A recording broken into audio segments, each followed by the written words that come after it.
Hello friends, how are you doing? Lesson 9, page 11, activity book. 9-шы сабақ, 11-шы бет, activity book. Exercise 1, find and circle the word. Сөздерді тауып, оларды дөңгелектеп белгілейміз. Мысалы, біріншісі көрсетілген dog, итте. Екінші мысалы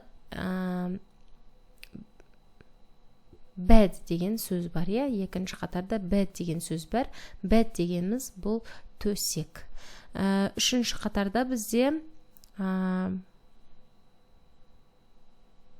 cap деген сөз бар. Бұл бізде кепка дегенді білдіреді. Бұл бізде кепка. Төртінші бізде fox. Бұл бізде түлкі дегенді білдіреді.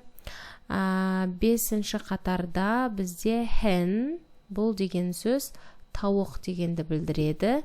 Және ең соңғы қатарда egg, жұмыртқа деген сөз бар екен. Жұмыртқа.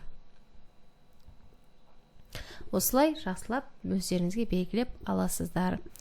Келесі, екінші то, trace and say the words, match them to the pictures. Сөздерді бастырып жазып шығамыз, одан кейін оларды суреттермен сәйкестендіреміз. Ant дегеніміз бұл құмырсқа, goat дегеніміз бұл ешкі екен. Сөздердің үстін әдемілеп бастырып жазып шығасыздар. Осымен бұл беттің тапсырмаларын аяқтадық. Сау болыңыздар.